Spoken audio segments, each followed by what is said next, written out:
gente, tudo bem? Estamos chegando para mais um podcast em frente. Que prazer imenso ter você aqui conosco mais uma vez para mais uma empreitada de conhecimento, e muito bom conhecimento de teologia e da Bíblia. Claro, para você seguir em frente na sua caminhada da fé e também enfrentar os falsos ensinamentos, é que a gente está aqui proporcionando material para você que nos segue, para você que nos acompanha aqui no nosso canal, tá bom? Um abraço já desde cedo, senta o dedo no like aí, dá aquele like caprichado para nós, compartilha, comenta o que você tá achando do conteúdo, porque sempre que você faz isso, sempre que você interage conosco, o YouTube entende que esse conteúdo aqui é relevante, que esse conteúdo aqui pode fazer a diferença e aí ele vai mostrar para mais pessoas. Então dá aquela força para nós aí, dá aquela curtida especial para você nos ajudar. Tá ok? Hoje nós temos o prazer imenso de receber novamente aqui conosco, né, o Marcos Paulo, né, o Marcos Paulo Nogueira, que estará falando pra gente um pouco sobre o Evangelho de Mateus dessa vez. Então, Marcos Paulo, só pra gente fazer aquela introdução aqui, primeira vez que o Marcos Paulo esteve conosco, ele fez uma introdução aos evangelhos, não é isso, Marcos Paulo? Isso mesmo. Foi uma introdução aos evangelhos, conteúdo especial, muito bom, você pode voltar aí e procurar o vídeo Introdução aos Evangelhos com Marcos Paulo, que você vai ter aquela ideia geral sobre os evangelhos. Hoje nós vamos falar um pouco sobre o Evangelho de Mateus. Mas primeiramente, Marcos Paulo, dá o seu oi aí pra galera. Ok, obrigado Renan, Gisele. Estou muito feliz de estar novamente aqui com vocês para a gente conversar um pouco sobre a Escritura, né? Algo que nos alegra muito. E espero que esse momento seja proveitoso para nós aqui e também para aqueles que nos acompanham. Certamente será, meu amor. Olá, gente! Como vocês podem ver, estamos aqui em excelente presença e vamos desfrutar muito deste livro. Bom, gente, só para você entender, o Marcos Paulo ele tem graduação em teologia, tá? Pela Faculdade Evangélica de Teologia de Belo Horizonte. Ele é especialista em filosofia pela Universidade Federal de Minas, tem formação em grego do Novo Testamento pela Faculdade Jesuíta de Filosofia e Teologia e é doutorando, né, Marcos Paulo? Tá fazendo doutorado agora pela PUC, né? Doutorado em teologia, não é isso? Ciências da religião. Ciências da religião pela PUC, é doutorando, né, Marcos Isso Paulo? mesmo. Bom, então você pode ver que o homem tem coisa tem bagagem aí para nos acrescentar, né? Bom, Marcos Paulo, olha só, nós vamos falar sobre o Evangelho de Mateus e eu queria começar com uma pergunta que eu tenho certeza que vai tirar a dúvida de muita gente aí, né? Tem um seriado aí rolando que é o The Chosen, né? E a figura de Mateus, que é o evangelho que nós vamos estudar hoje, é uma figura muito proeminente no seriado, né? Na série. É uma figura que aparece muito, e muita gente tem até aquela dúvida, né, em relação ao espectro autista, né? E eu queria que você falasse um pouquinho pra gente a respeito do The Chosen e dessa figura do Mateus autista. Correto, Renan. De fato, essa série ela está causando bastante repercussão entre os cristãos de um modo geral, Sim, né, sim. Gisele? É verdade, Eu eu ouço mesmo católicos, evangélicos de diversas frentes falando da série The Chosen, né? E a gente, como tem uma caminhada de estudo do contexto do Novo Testamento, da história da época de Jesus, a gente sempre procura ver nessas séries, eu procuro buscar nelas, quando elas aparecem, não temos muitas, né, assim, É no verdade. formato serial. A gente tem filmes, né, e tal, mas série temos poucos.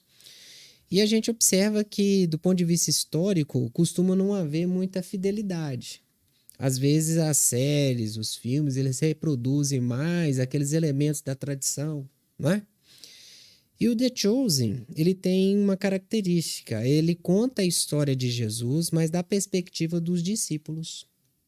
A gente poderia chamar o The Chosen da história dos discípulos muito mais do que a história do próprio Jesus. Sim, sim. E é um olhar muito interessante. Isso já traz algo diferente para a série e que por si só já é um motivo para a gente sentar e ver, né? É verdade.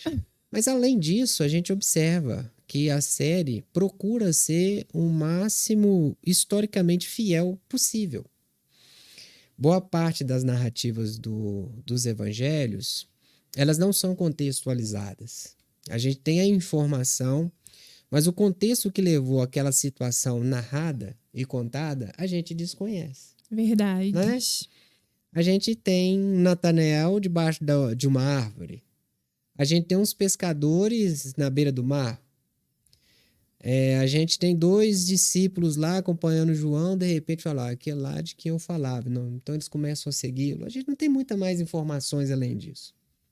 E o The Chosen vem trazendo esse contexto. Que a gente não tem essas informações pelo Novo Testamento, mas temos alguma informação pela tradição. Sim. E naquilo que é possível reconstruir, Gisele, eu acho que a série tem sido bastante fiel. E a figura do Mateus, ela tem sido assim, emblemática na série, né? Tem. Por quê? Porque o Mateus, por si só, o próprio desenho que o Novo Testamento faz do Mateus é de fato uma pessoa diferente, não por causa das suas características pessoais ou físicas, mas por causa da sua condição social. Uhum. Se trata de alguém que, olha para vocês verem que legal, supostamente vindo da tribo de Levi. Por isso vocês vão ter o Mateus lá no Evangelho de Lucas, não como Mateus, mas ele é Levi. Levi. Então vocês pensam o seguinte, de onde veio Levi? Provavelmente era uma espécie de apelido, Mateus ou Levita. Daí o Levi. Uau.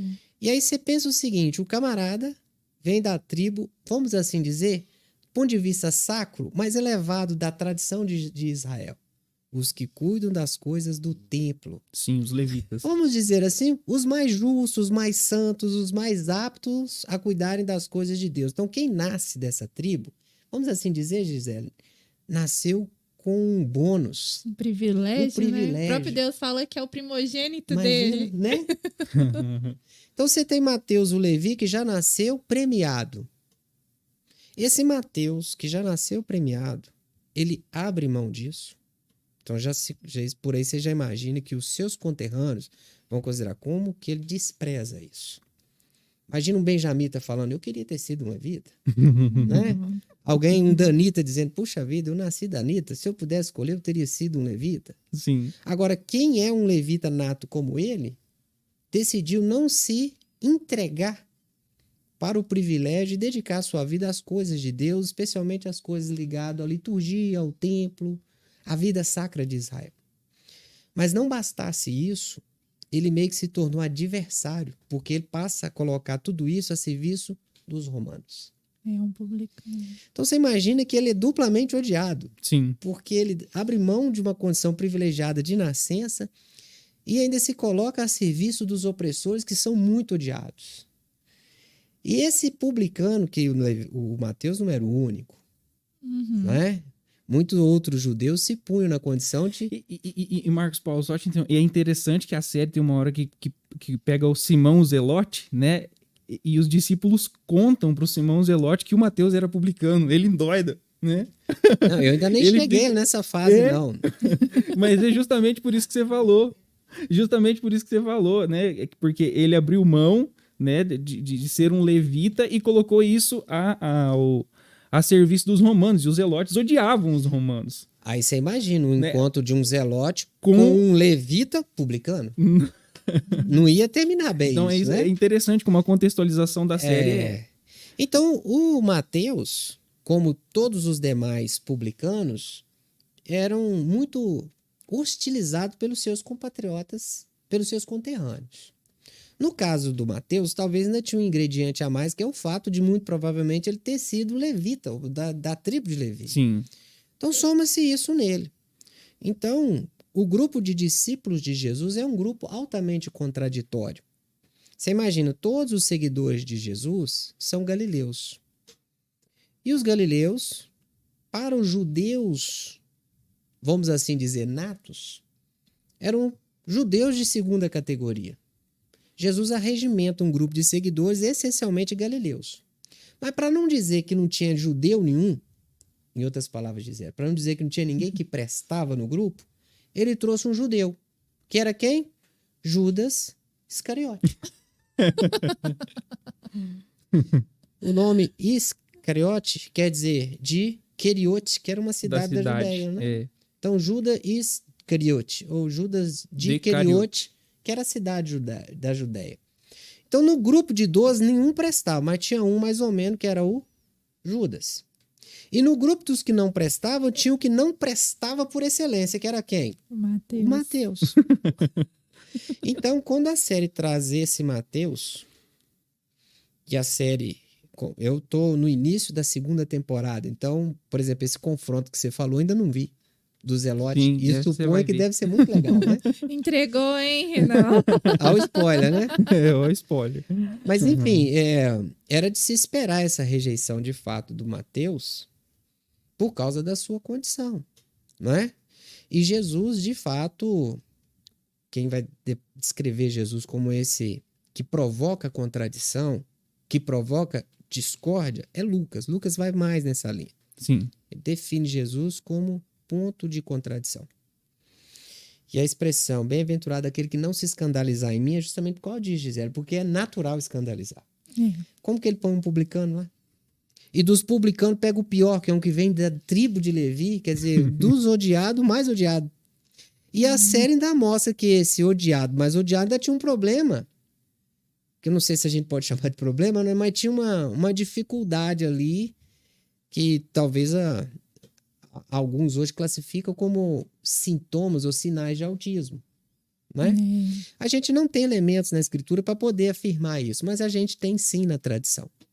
Alguns falam de Mateus como a história dele, sendo essa pessoa criada num ambiente extremamente rígido, que passa a rejeitar a sua tradição religiosa. O ato dele se tornar um publicano, inclusive, poderia ser um ato de declaração aberta de que eu não quero seguir o que os meus pais seguiram. Sim. Uau.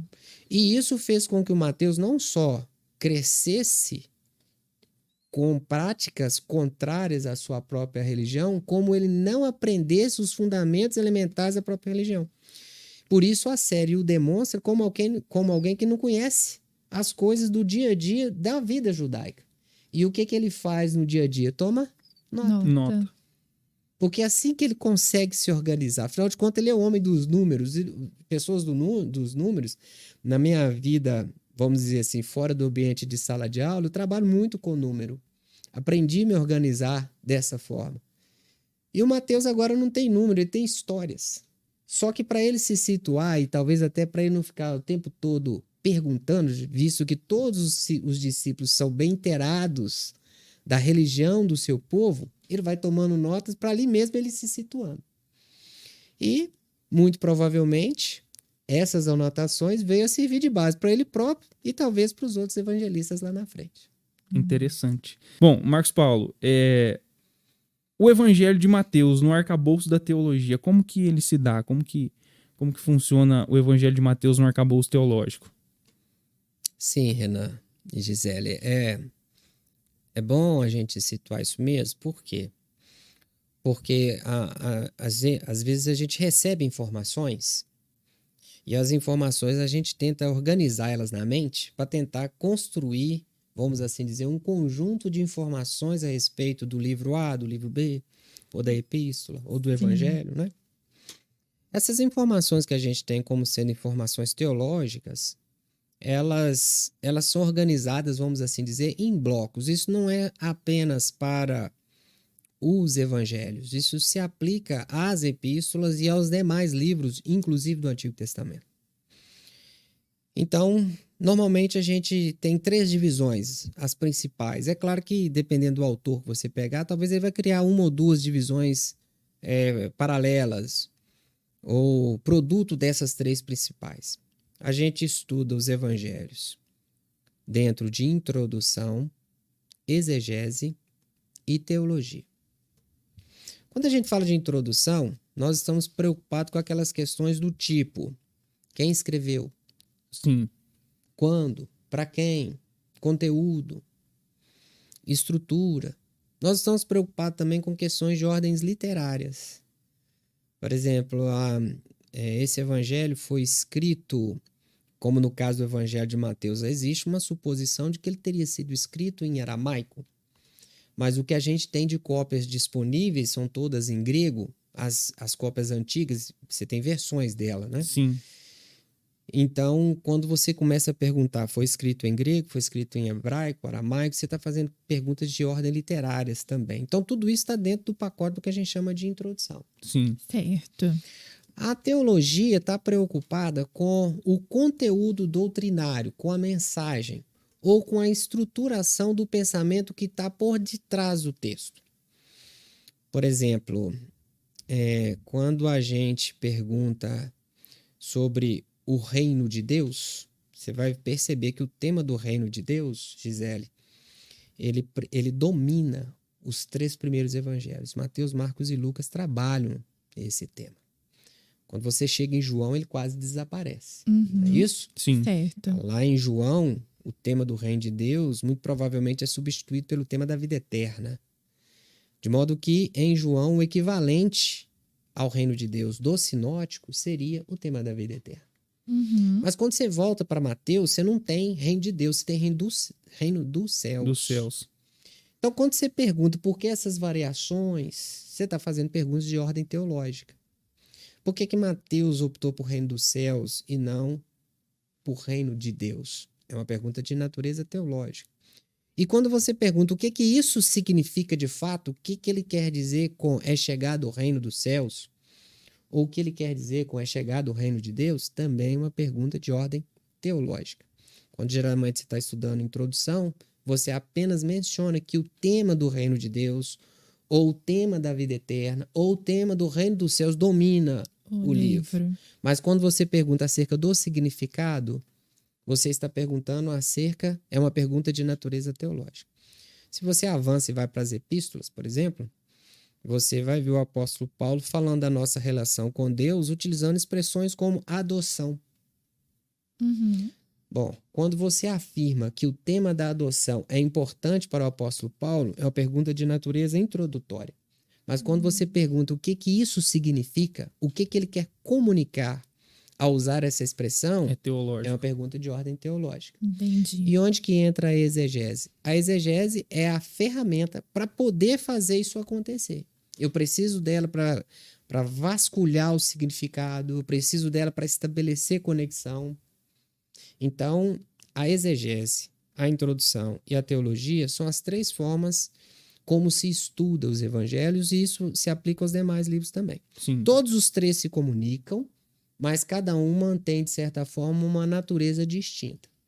Então, respondendo a sua pergunta, de que maneira se situa o estudo, se situa dessa forma: introdução, exegese e teologia. Entendi. Muito bem. E aí, Marcos Paulo, eu te pergunto, como então se dá a estrutura de Mateus, né? Propriamente dita assim, em Mateus, como que é essa estrutura? Existe mais de uma opção? Ou tem alguma linha que é mais aceita que a outra? Explica aí um pouquinho pra gente, por favor. Certo.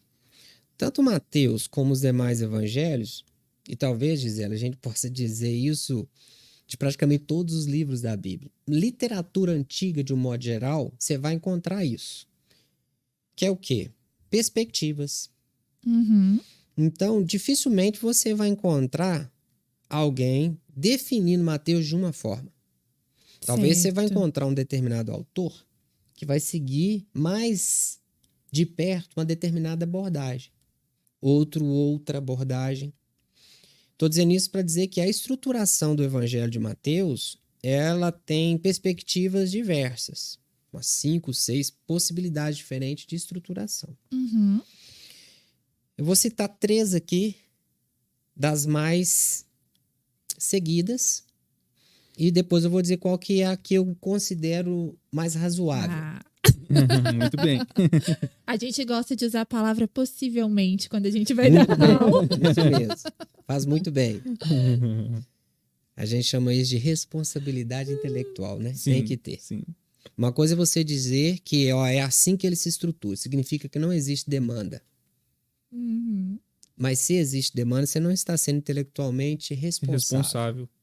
Você Viu? faz as pessoas crerem que a questão está fechada quando ela não está. É né? verdade. Perigoso, inclusive. Hein? Muito. E impede a pessoa de procurar mais, né? De crescer ali seu conhecimento, porque se é isso, então eu já aprendi, tá ok. É.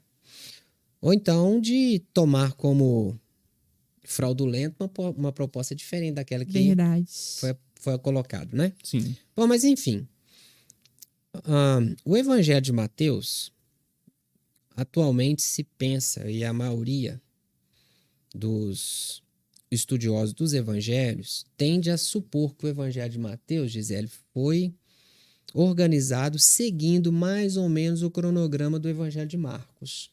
Uhum. Isso está dentro de um estudo do chamado problema sinótico, que uma das teorias propostas lá para explicar esse material comum que existe entre Mateus, Marcos e Lucas, que é a chamada teoria das duas fontes, sugere que o evangelho de Mateus usou duas fontes na sua montagem. Uma delas teria sido o próprio evangelho de Marcos. Certo. Então, para os que defendem essa teoria, Renan, a organização do evangelho de Mateus seguiu o cronograma geográfico do evangelho de Marcos. Então, para esse pessoal, como é que o evangelho de Mateus se estrutura? Você tem o capítulo 1 e 2, que é uma espécie de prólogo, de introdução, em que você vai ter falando a respeito da genealogia de Jesus, o anúncio do nascimento, a descida a Belém, a morte dos infantes, a fuga para o Egito. Depois você vai ter, depois dessa introdução. Aí, desse prólogo aí, esse todo o movimento geográfico, que começa com um ministério essencialmente galileu, e isso não vale só para o Evangelho de Mateus, está presente em Lucas e também presente em Marcos. Daí a ideia de que o Evangelho de Marcos se viu como guias não só para Mateus, mas para Lucas também. Né? Uhum. Então o Evangelho de Jesus, ele se mostra sobretudo galileu. Então o que você tem, Gisele? Você tem um Jesus que desce de Nazaré depois de iniciar a sua vida adulta e vai fazer de Cafarnaum uma espécie de base missionária. Alguns supõem que ele está ali na casa de Pedro. E de Cafarnaum ele fica exercendo o seu ministério ali no entorno ou às margens ou nas proximidades do mar de Tiberíades, o chamado Mar da Galileia, que é um lago, não é um mar, Não né? é um mar. Então, você tem esse primeiro momento galileu e aos poucos Jesus dá uma deslocadinha para o norte, pegando ali Cesareia de Filipe, pegando ali Magdala, Samaria. Quer dizer, já está indo para longe demais, né? Já foi pro território proibido. Judeuzão ortodoxo, você fecha por aí. Se você está indo, tá bom, né? Volta. Fica aí. Depois que ele dá essa deslocada, você tem um segundo momento, que é quando Jesus começa a deslocar-se para a região da Judéia, mais especificamente para Jerusalém. Ali, praticamente todo o ministério dele gira ali em torno de Jerusalém, um pouquinho em Betânia, mas agora já deixa de ser um ministério galileu e já se torna mais essencialmente um ministério judeu. Lembrando que, na perspectiva dos evangelistas sinóticos, e inclusive do Mateus, esse tempo de ministério judeu é relativamente curto. Ele, quando você vê Jesus em Jerusalém, de acordo com Mateus, ele vai viver pouco tempo depois que ele chega lá. Sim. Né? Então, ele está ali nas regiões de Cafarnaum, margens de Tiberíades, ele começa a deslocar para o norte, inclusive a Samaria. Depois ele desce para Jerusalém. E em Jerusalém, finalmente, ele é preso, julgado e morto. Então, se estruturaria mais ou menos dessa forma. Um prólogo, que é a preparação. Depois um movimento galileu, na direção da Judéia, onde ele finalmente morre. E os dois últimos capítulos, aliás, do 26 ao 28, são as narrativas da paixão. Esse aí já está colocando como que se deu esses momentos finais da vida de Jesus. Certo. Né? Então você imagina, do capítulo 23 para lá, Jesus já está em Jerusalém, discursos e etc. Um livro de 28 capítulos, do 23, 25 até o 28, essa é a etapa final já em Jerusalém. Então aqui no Ministério Galileu, o que está acontecendo, Renan?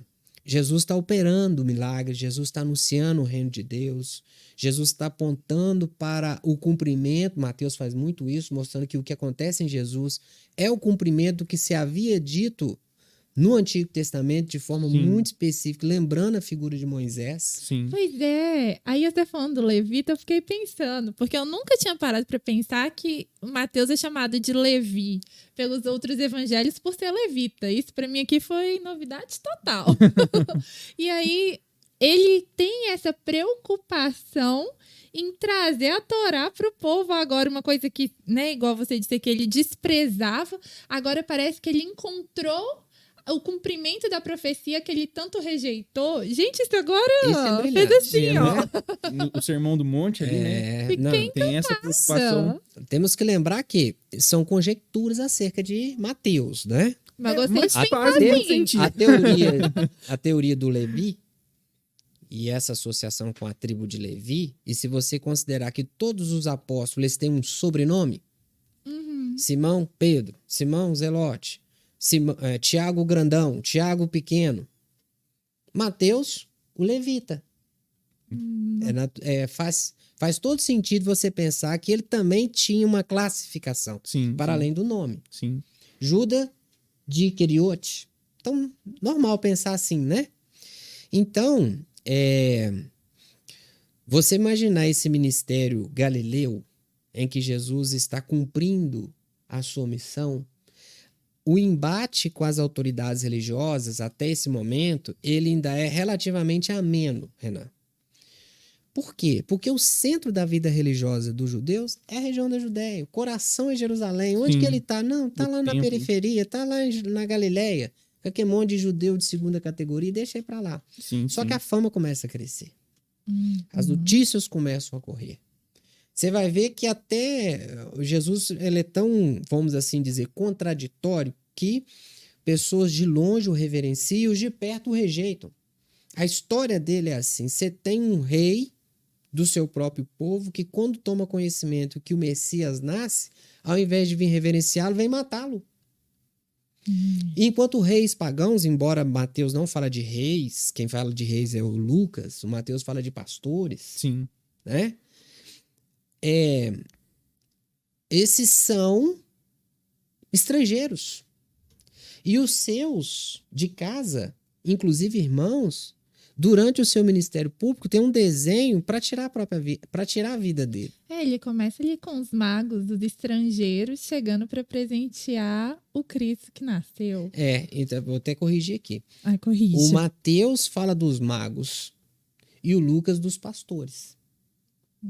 Depois vocês podem me corrigir aí. Isso. Por quê? A ideia é mostrar a contradição. Enquanto o rei local, que deveria reverenciá-lo, vem para matá-lo. Vem pra matá-lo. E os estrangeiros que viriam, no mínimo, para ignorá-lo, vêm para reverenciá-lo. Quando você fala o rei local tenta matá-lo, você tá falando da Do morte Herodes. dos... Isso, herói. Isso, da morte dos infantes ali, né?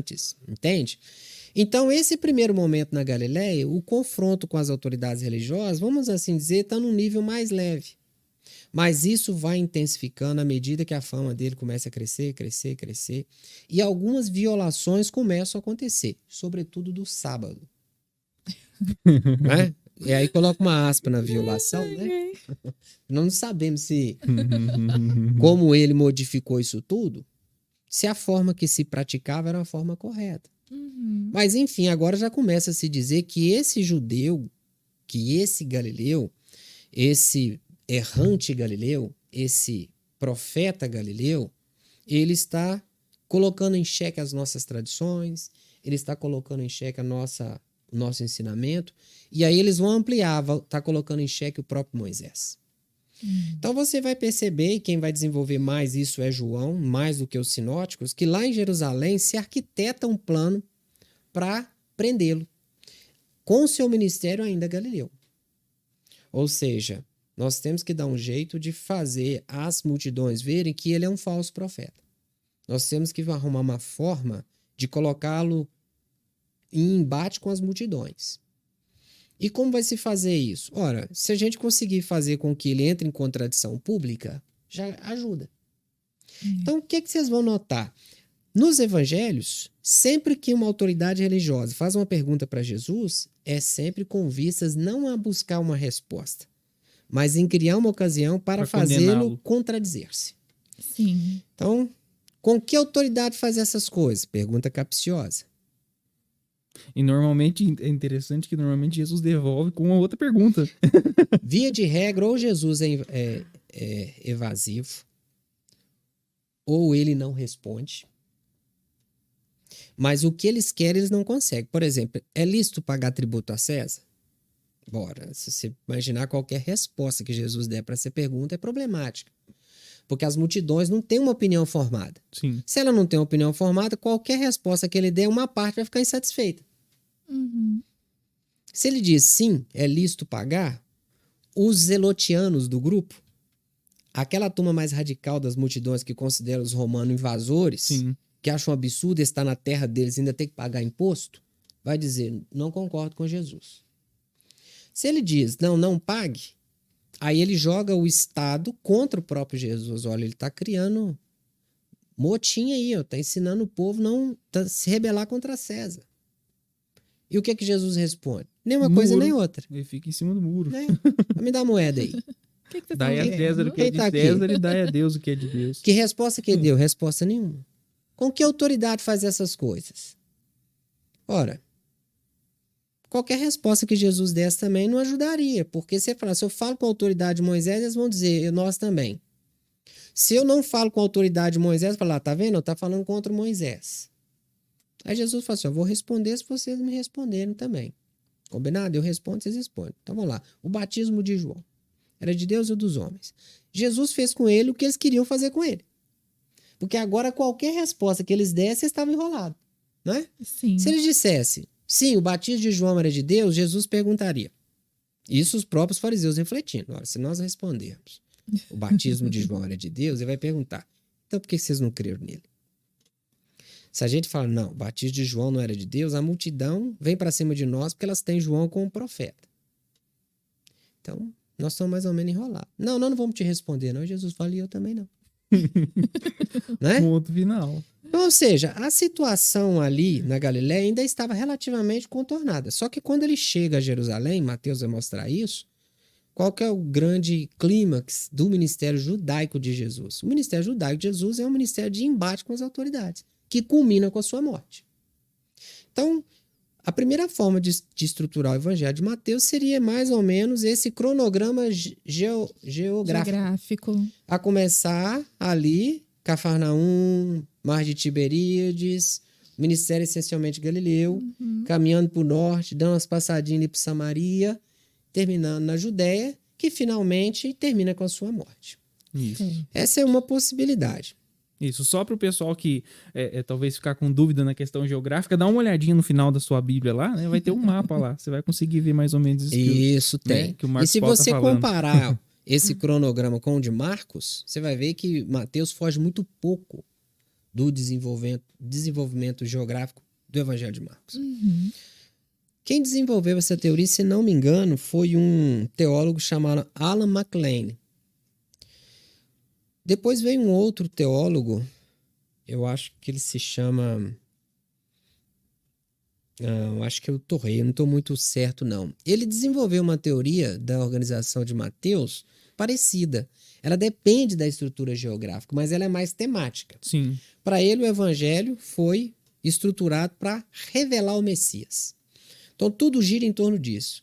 O primeiro bloco seria a anunciação, a pessoa de Jesus, o Messias.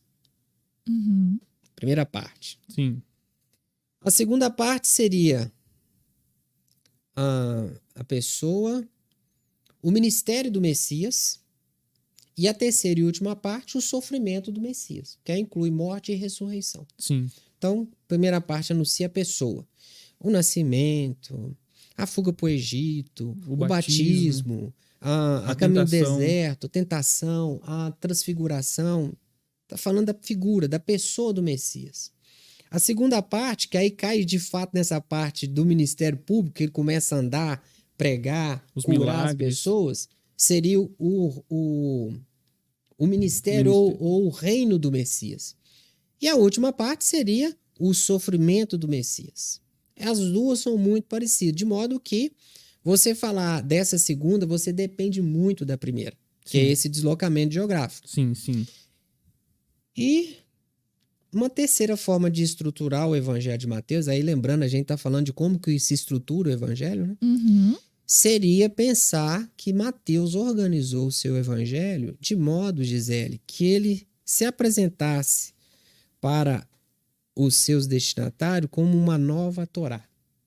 Certo. Por que isso? Olha, Ô, Max, fala só um minutinho. É porque aí eu tô ainda ali pensando na segunda estrutura. A questão dele se apresentar na genealogia, né? Começando ali como filho de Davi.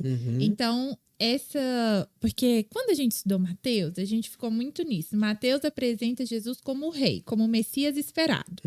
E vira e mexe a gente voltava aí nessa genealogia, porque ela começa como filho de Deus, filho de Davi. Trazendo essa ideia do rei esperado pelos judeus. Aí o embasamento, ele tá mais aí nessa segunda estrutura? Não, essa primeira parte, de acordo com essa segunda proposta, está bem dentro do desenho, que essa primeira parte é para apresentar a pessoa de Jesus.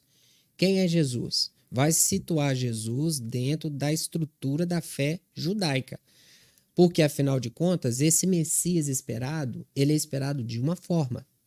De que forma? Ele tem que ser descendente de Davi, ele precisa nascer em Belém. Por quê? Conforme as Escrituras. Certo. Presta atenção que o escritor tem todo o cuidado de dizer o seguinte, ó. Ele nasceu em Belém, da Judéia.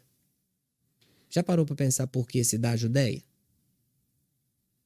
Porque existia uma Belém na região da Galileia.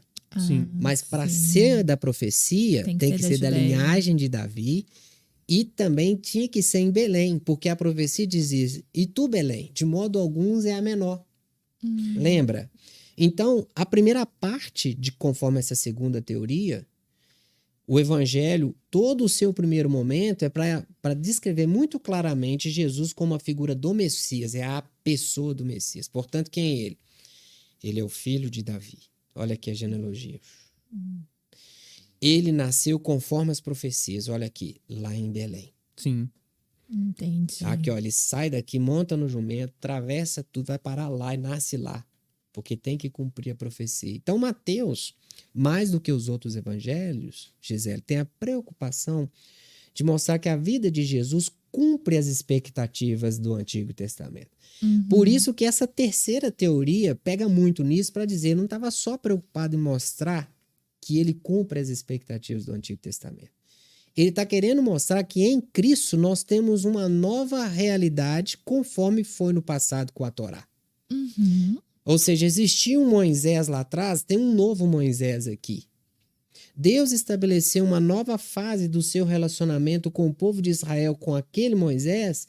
Ele está repetindo isso. Nós estamos entrando numa nova fase de relacionamento com Deus na figura de Jesus Cristo. Ele vai ter nosso mediador. Ele, assim como Moisés foi aquele que falava com o Pai e com o povo e levava diante do Pai, Jesus se torna esse interlocutor de Deus perante o povo e do próprio povo perante o Senhor. De modo que a estruturação do evangelho, conforme essa teoria, Gisele, é pensando nisso, em estabelecer uma conexão da figura de Jesus com a figura de Moisés e todo o evangelho servir como uma espécie de conexão com a Torá. Então você tem 5 livros na Torá. Então o evangelho vem organizado em torno de 5 grandes discursos. E esses 5 grandes discursos, Renan, quando você faz uma coluna Jesus e Moisés, você vai estabelecendo as conexões e você vai encontrar muitos paralelos. Sim. Entrega um código moral no monte, foi o que aconteceu com Moisés lá no Êxodo, acontece com Jesus agora no primeiro grande sermão, Sermão do Monte. capítulo 5 ao capítulo 7. Você tem um Moisés que nasce num contexto de assassinato de crianças. E ele é salvo porque vai parar dentro do palácio do Egito. O que você tem com Jesus? Um nascimento num contexto de um massacre de crianças e ele é salvo porque vai parar no Egito. Entende?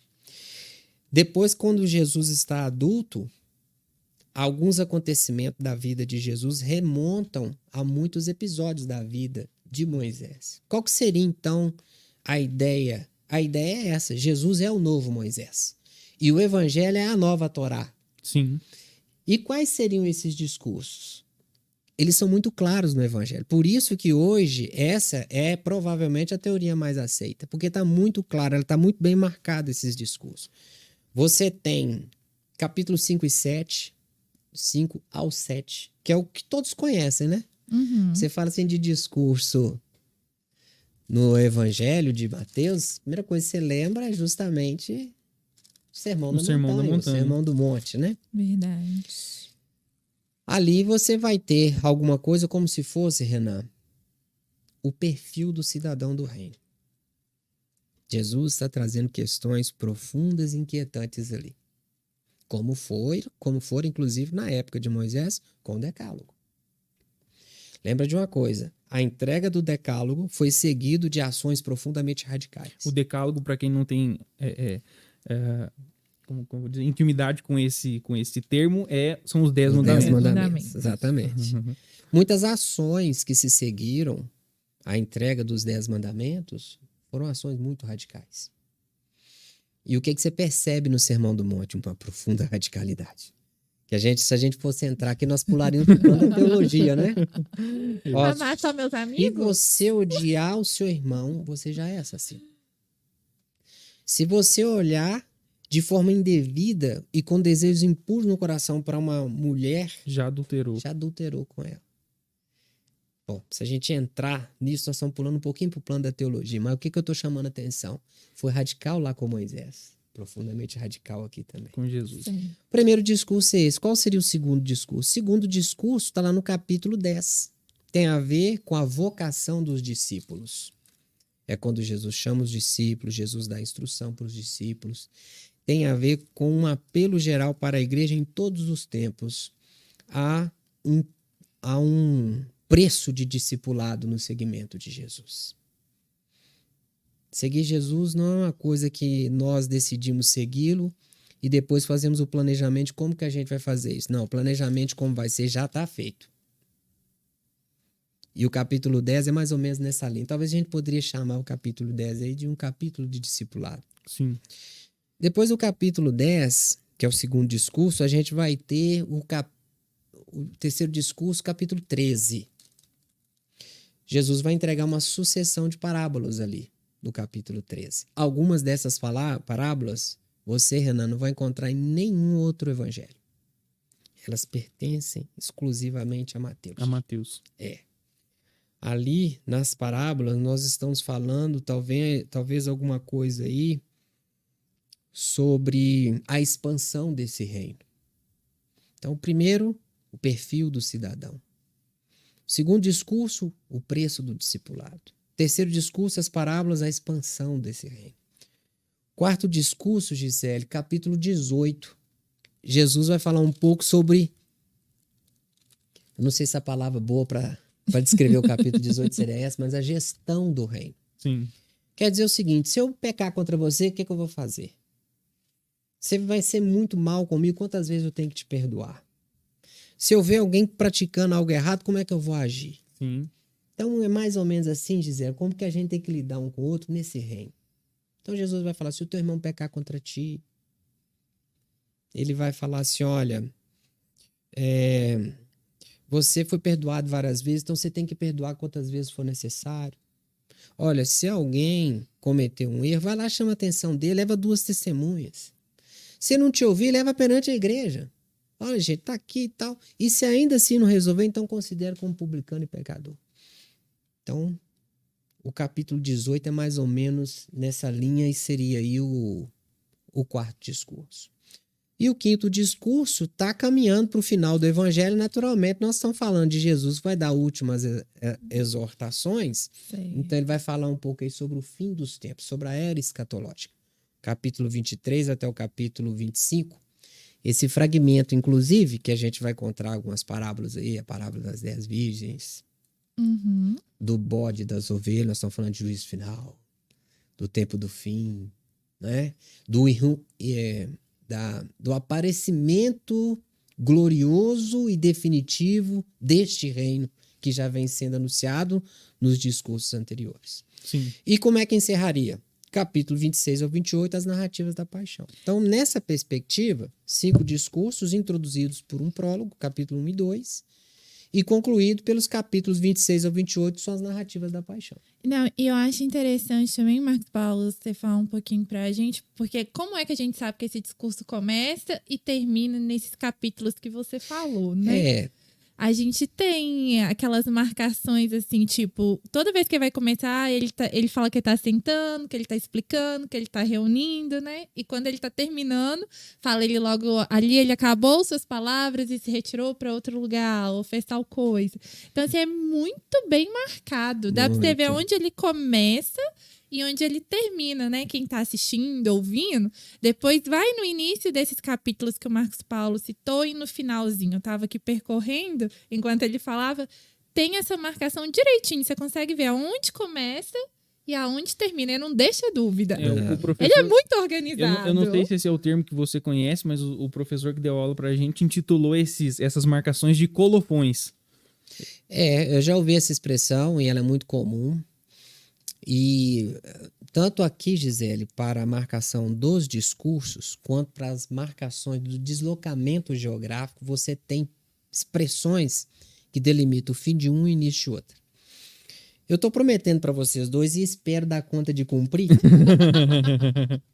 fazer um resumo disso tudo e deixar disponível para as pessoas que nos acompanham.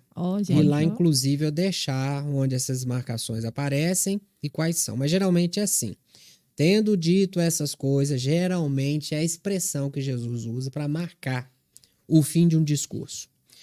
Os discursos costumam, Gisele, não estarem conectados um no outro porque tem narrativas entre eles. Não é só discurso. Jesus não está só discorrendo.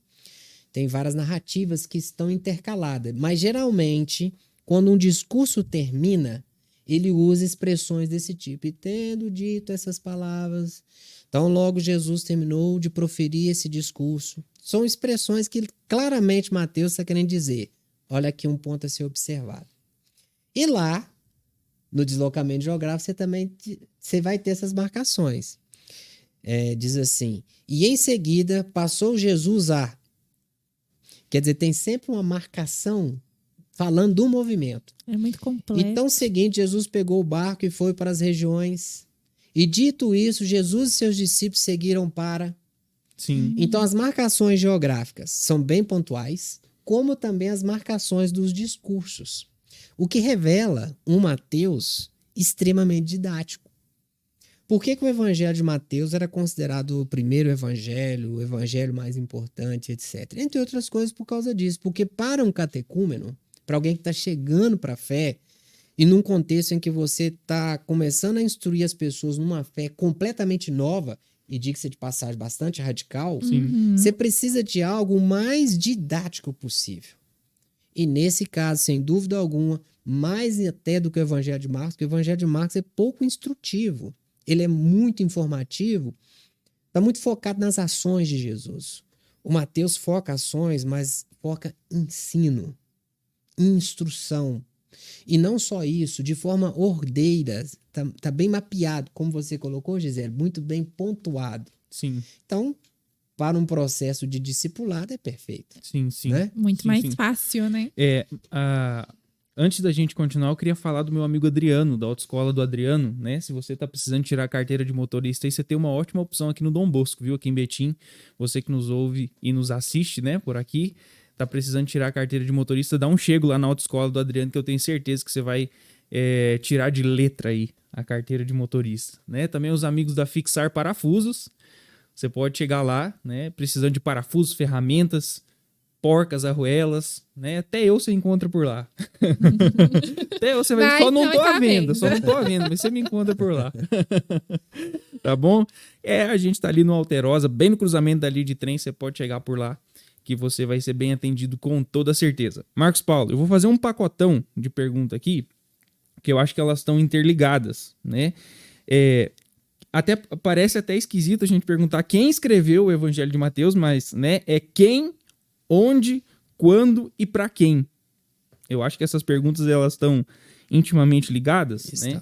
E aí você pode responder pra gente em atacado. Ok. Então, só recapitulando aqui. Quem é o autor, onde foi escrito, quando foi escrito e para quem foi escrito. Ok. Bom, pode parecer simples, né? A pergunta, mas ela não Você é. tá falando aí, é Mateus. À primeira vista, está muito fácil de responder. Quem escreveu o Evangelho de Mateus foi Mateus. Bom, mas a primeira coisa que a gente tem que saber é que os evangelhos são em si anônimos. Então, você imagina, você pega aí uma carta do apóstolo Paulo. Eu, Paulo, Muito nítido, né? segundo a vontade de Deus e não dos homens, Ó. aos irmãos que estão em Roma. Muito simples de resolver, né? Então, embora também lá haja contestação, né? Por Esse causa negócio de usar o nome dos outros. do pseudonimo, né? É. Mas você tem na epístola, como parte da estrutura de uma epístola, a identificação de autoria. Eu, Paulo, chamado para ser apóstolo conforme Jesus Cristo, e o irmão Sóstenes, a igreja de Deus que está em Corinto. Aí nós podemos entrar naquela questão, se foi ele mesmo que escreveu, alguém não escreveu, colocou o nome dele, mas tá lá. Tem Sim. uma indicação de autoria. Sim. Agora, quando você parte para os evangelhos, a maneira, o evangelho é um estilo literário diferente de epístola. Então você não encontra isso, Gisele. Eu, Mateus, o publicano, também chamado de Levi, escrevi o evangelho. Não. Apesar que eu acho que devia ser regra, tá? Eu acho que naquela época devia ter uma regra. Antes de você escrever, você se identifica, coloca data e vai. E o que é algo muito importante da gente frisar, né, Marcos Paulo? Isso que você falou, a questão do estilo literário. Né? A gente tem que lembrar que a Bíblia é um livro. Né? Então, ela tem um estilo literário a ser respeitado. Na hora de ler, a gente tem que levar isso em consideração. Sem dúvida alguma. E muitas heresias surgem por causa disso, né? Para a exegese, você interpretar conforme o estilo, o gênero literário, é fundamental. Sim. Mas vamos lá, o Mateus não tá se identificando. E O aí? Mateus, como os evangelhos de modo geral, não fazem isso. O Mateus não fez isso. Mas, Gisele, o que você falou deve ser regra. Deveria ser regra. Teve alguém que pensou como você. Um grande teólogo chamado Martin Engel. Ó, me senti agora. Um teólogo pensou como... ou melhor, eu pensei como um teólogo. Eu penso que... Eu posso estar confundindo o nome, mas eu acho que é Martin Engel mesmo. O Engel disse o seguinte, que era comum literatura na antiguidade circular com um título. Não é normal uma literatura circular por aí sem designação de nada. Certo. Porque qual que é a teoria que sustenta que o evangelho... O que a teoria que sustenta que os evangelhos são anônimos diz? Diz que a expressão segundo Mateus, segundo Marcos, segundo Lucas, segundo João, foram acrescentadas posteriormente, que o evangelho nasceu sem essa designação. Então, por exemplo, como começa o evangelho de Mateus? Começa assim, Evangelho de Jesus Cristo, filho de Davi e filho de Abraão. Como é que começa o evangelho de Marcos? Princípio do evangelho de Jesus Cristo, filho de Deus. Então, não começa falando nada de autoria. O Martin Engel disse que não. Os documentos da antiguidade, eles circulavam com título. Portanto, a designação, segundo Mateus, deve ser pensada como nascida junto com a redação. Sim. E ele apresenta, Gisele, alguns argumentos para sustentar essa teoria. A primeira coisa que ele fala é o seguinte. A primeira coisa que tem que se considerar, não é comum um documento circular sem título. Okay. Primeira coisa. Então, você pensar que o documento estava circulando por aí sem título, não era comum. Poderia ter acontecido? Perfeitamente. Mas ele teria que estar quebrando um protocolo. Certo. Segunda coisa que ele fala. Naquela ocasião, Gisele e Renan, a igreja, que ela vai crescendo ali, primeiro no entorno da região da Judéia, etc., depois vai crescendo para o Império, Síria, Ásia, Roma. Com o tempo, você tem dois blocos de igrejas, vamos assim dizer. Um bloco mais oriental e um bloco mais ocidental.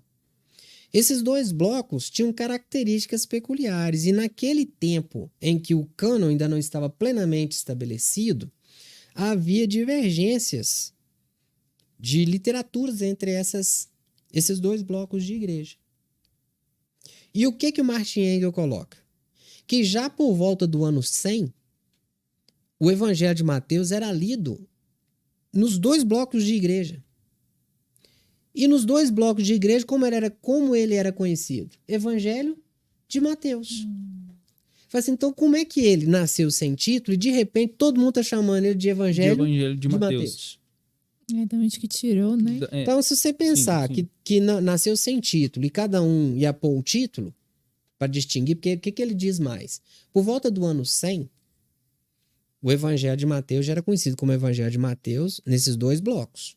Então você tem que pensar que é muita coincidência todo mundo colocar o mesmo nome, já que ele nasceu e circulou sem nome, sem título. E se a gente fosse pensar que eles procurariam um discípulo de Jesus para pôr um nome, provavelmente não seria Mateus. Provavelmente não seria. Talvez Pedro, né? Que é o mais... Talvez. Vamos procurar um discípulo de Jesus aqui para pôr um nome nessa... Mateus seria improvável. Seria improvável, eu acho, pelo menos. Mas além disso, tem uma outra questão que o Engel coloca que é muito importante. Não era só o Evangelho de Mateus que era lido nessa ocasião. Eram lidos também os outros evangelhos. E esses outros evangelhos também, desde muito cedo, eles são distinguidos entre si pelo quê? Pelos títulos. Já no ano 100? No ano 100. Uau. Quer dizer, muito antigo, a circulação dele já dá com o nome Mateus. Ou seja, ele fala o seguinte, além de você ter um protocolo, que é um documento que circula com o título, você tem um documento que circula em várias igrejas com o mesmo título há muito tempo.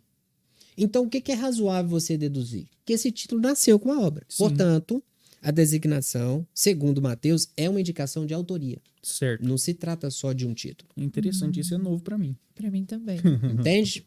Ou seja, quem escreveu o Evangelho de Mateus? De acordo com Engel, e por causa dessas razões, Mateus, o apóstolo. Certo. Correto? Agora, a gente tem algumas questões aí. Por exemplo, o Papias, que era da região de Herápolis, que viveu ali no início do 2º século, ao que tudo indica, ele morreu ali por volta do ano 140, e ele nasce no ano 70. Então, na sua juventude, João ainda estava vivo. Papias era discípulo de quem? O Papias era próximo de Policarpo, segundo fala, até morreu junto. Então é possível que seja de João. Certo. Porque o Papias, a gente não tem nada dele. O que a gente tem do Papias vem pelo olhar de Eusébio de Cesareia. Certo. Depois vocês podem conferir aí só- se o nome se é o Eusébio mesmo. Sim, só pra gente deixar claro, quando a gente tá falando desses nomes, Papias, Eusébio de Cesareia, Policarpo, são discípulos dos apóstolos. Certo? É o que a gente chama de pais da igreja. Pais da igreja. Ou igreja pós-apostólica. Certo. Foram aquelas pessoas que pegaram o bastão da mão dos apóstolos Sim. e que deram sequência. Certo. Por que o Papias é muito importante? Que é dos mais antigos. Você imaginar, ele nasce no ano 70 e o apóstolo João supostamente morreu no ano 90.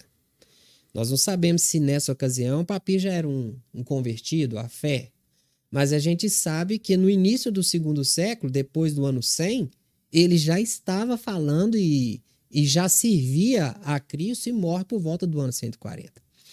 Esse pai da igreja, que está bem no início, ele vai fazer uma afirmação a respeito de Mateus. Ele fala que Mateus escreveu um evangelho na língua hebraica e todos o interpretavam, melhor dizendo, Mateus escreveu o evangelho na língua hebraica e cada um traduzia como podia.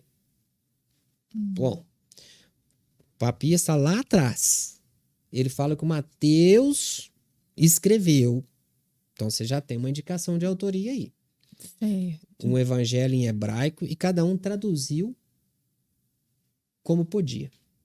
E hoje em dia, desculpa, Gisele, poucos seguem a teoria do Papias porque diz que a fala dele tem sido mal traduzida.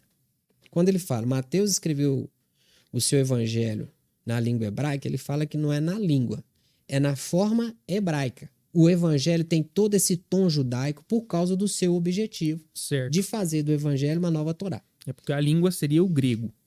Porque Certo. o que a gente tem do evangelho é em grego. Em grego. E falam que é um grego bom, né? É um grego razoável, vamos assim dizer, né?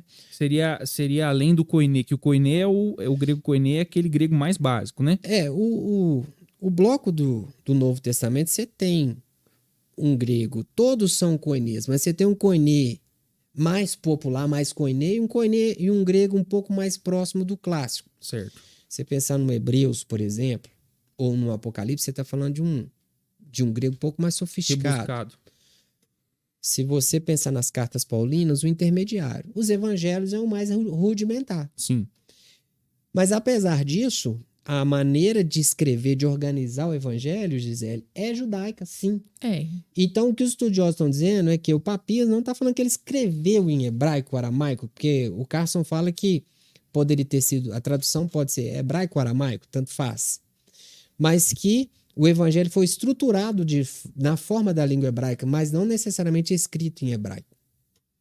E quando o Papias diz que cada um traduziu, porque se for de fato traduziu, você tem que admitir que não foi em grego, porque foi traduzido. Sim. Aí eles falam que a palavra hermeneusen, que está lá, que geralmente se fala traduziu, ele fala não é traduziu, é interpretou. Então, refazendo a fala do Papias, conforme os estudiosos atualmente pensam, seria da seguinte forma: Mateus escreveu o seu evangelho na forma da língua hebraica e cada um interpretou como pôde. Certo. Tá certo? Mais coerente. Mais coerente. Mas, de qualquer forma, a gente tem no Papias um limitador. O Papias morre no ano 140 aproximadamente. E tudo isso deve ter sido dado no máximo no ano 110, 120. Então o evangelho não pode ter sido depois disso, porque já se falava do evangelho de Mateus. Certo. Então você tem, como a gente citou aqui, o evangelho de Mateus, podendo ser de Mateus por causa da própria designação, segundo Mateus. Pode ter sido do Mateus por causa da declaração do Papias, porque é importante que se diga uma coisa também, viu, Gisele e Renan? O Papias pode ter escrito isso e os teólogos hoje podem estar certos, mas a igreja antiga achou que o Papias escreveu justamente do jeito que está lá. Certo. Que foi em hebraico e que quem escreveu foi o Mateus. Essa interpretação que eu estou dando é recente. A opinião esmagadora dos pais da igreja dos primeiros séculos é que o Papias estava dizendo que o Mateus escreveu em hebraico e que foi ele mesmo que escreveu. Mateus. Sim. Então, em outras palavras, se você for pegar o peso da tradição, nós estamos falando aí dessa turma que pega o bastão pós-apóstolos, quase não há divergência. Quem escreveu o evangelho? Mateus. Mateus. Certo. Agora, mais recentemente é que tem sido levantado questões. Por exemplo, algumas pessoas vão dizer que o evangelho, aí já vou entrar um pouquinho na questão da data, Sim. foi escrito depois do ano 80. E por que isso? Então não poderia ter sido Mateus. Ele já morreu. Já estaria morto a essa altura. Sim. Você imagina, Jesus morre por volta do ano 28, vamos pôr o ano 30 para arredondar o cálculo. A vida dos apóstolos não foram vidas longas, por causa da própria natureza do ministério. Certo. Mas se você pensar que o Mateus, já na época de Jesus, já era, no mínimo, um jovem, já entrando na vida adulta, chegando na casa dos 30 anos, para ele ter morrido no ano 80, você tem que acrescentar aí pelo menos mais uns 50 anos de vida, o que muita gente acha pouco provável. E a gente entra naquele problema da profecia. Então, não é uma profecia, é um relato que já aconteceu. Um dos motivos pelas quais se coloca a redação do Mateus numa data mais tardia é justamente para não ter que lidar com a profecia. Porque tem lá a questão da profecia, da parábola, se não me engano, capítulo 22 ou 27, eu acho que é 27, que fala sobre um senhor que convida o pessoal para um casamento, ninguém Certo. vai. E aí ele fica nervoso e manda destruir a cidade, taca fogo, destrói tudo. Como sendo aquilo uma alusão à destruição de Jerusalém. Em 70. Que se deu em Do que se 70. deu em 70. Então a turma que tem dificuldade de lidar com o milagre e aceitar que Jesus profetizou isso, e aí tem uma coisa bastante interessante. Essa turma que rejeita que Mateus faz isso, admite que Marcos foi escrito antes de 70, isso também está lá. Tá lá. Marcos 13. É. Então, de qualquer forma, O primeiro bloco... E de uma maneira muito mais contundente, né? Permita-me É, interromper. exatamente. Marcos traz de uma maneira muito mais... Ainda que com palavras que precisam ser interpretadas, né? Mas de uma maneira muito mais completa. mais direta, É. né? Então, assim, a turma que pensa numa redação mais tardia, 80 para frente, por causa da dependência de Marcos. Porque aí vai ter que conciliar as duas datas. Vão dizer que Marcos foi escrito em 70, então Mateus tem que ter sido escrito no mínimo 80, porque tem que ter dado um intervalo para esse evangelho de Marcos circular, se tornar famoso, conhecido, respeitado. Sim. Não, então agora eu vou usar. Mas aí tem a questão. Por que o evangelho de Marcos não pode ter sido escrito em 60? E os mesmos 10 anos, lá para o ano 65, 67, que é onde os conservadores colocam a redação. E para mim faz todo sentido, Para mim faz gente. muito mais sentido.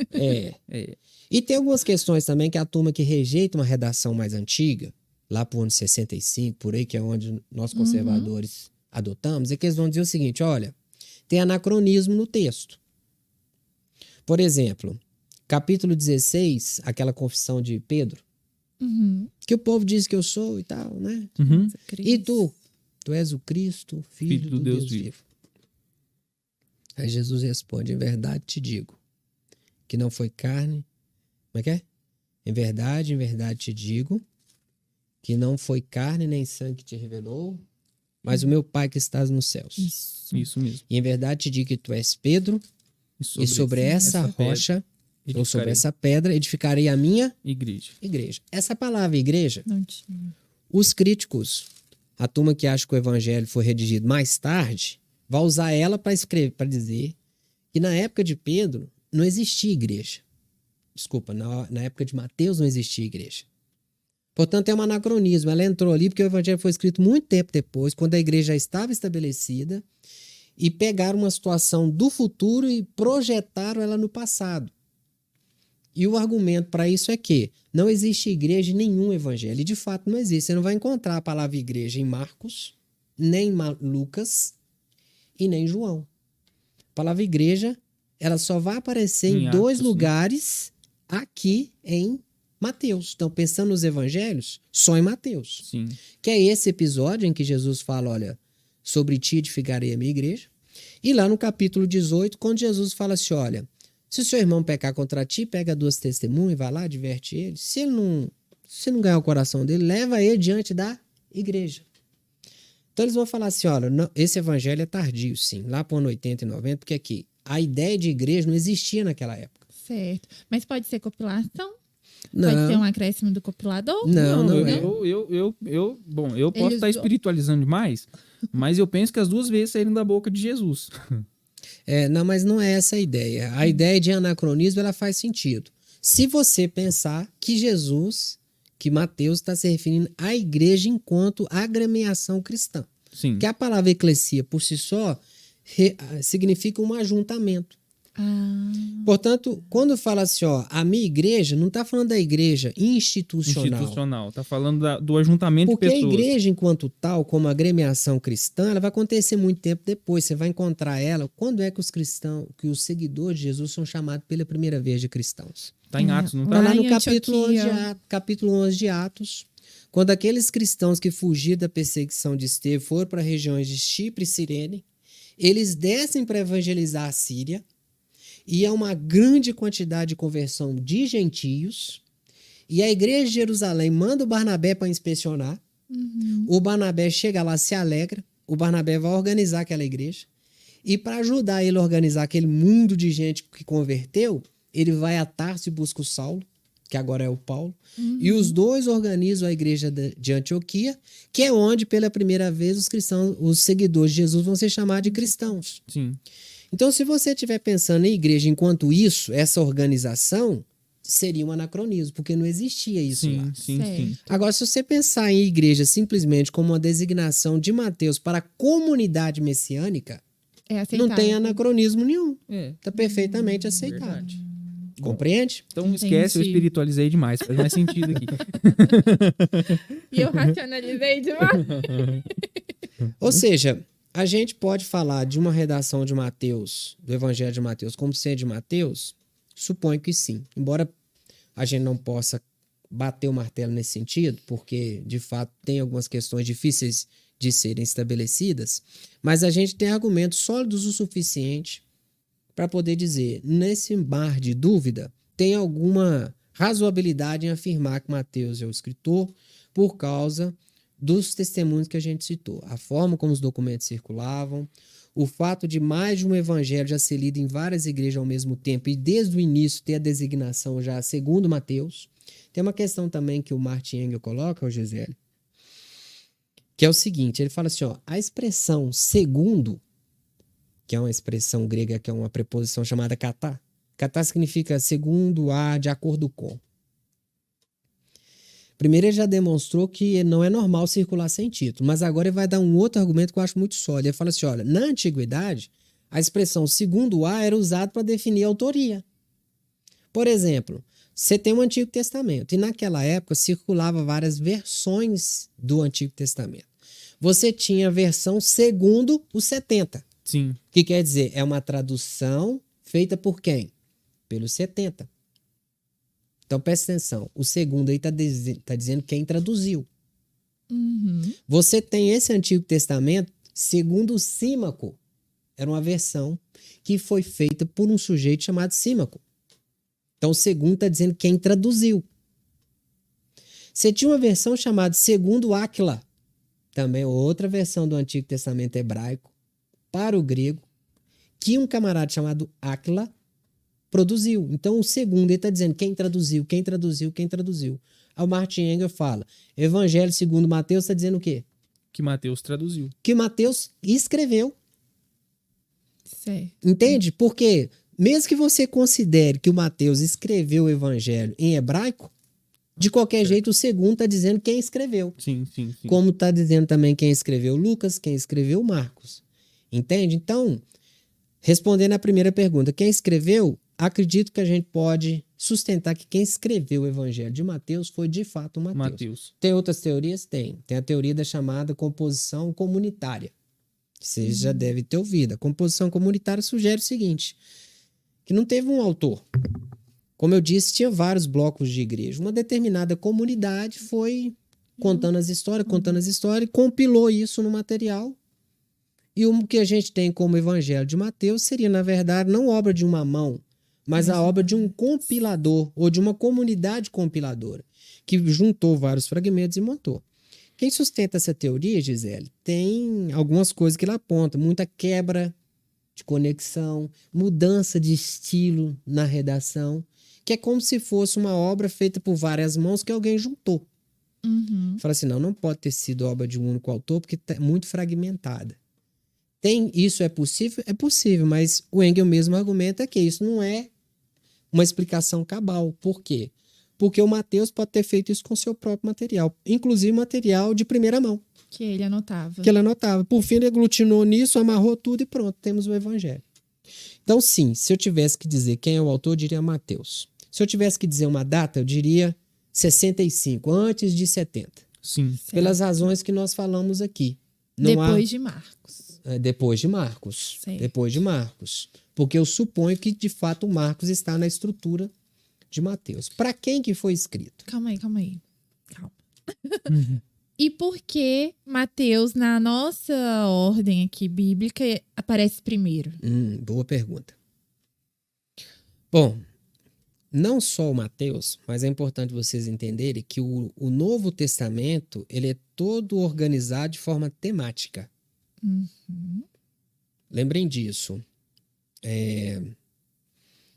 Quando os evangelhos foram escritos, algumas cartas de Paulo já circulavam. Então, se você fosse pegar por ordem cronológica, Teria um Gálatas. você abriria o Novo Testamento e começaria ou com Gálatas ou com Tessalonicenses, né? Uhum. Os evangelhos estão um pouco mais adiante. Certo. Então, a primeira informação, eles são organizados de forma temática.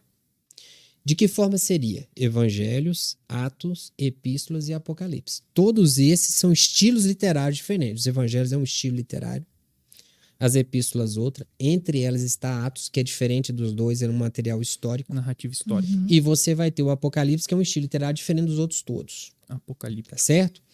No bloco dos evangelhos, por que Mateus, Marcos, Lucas e João?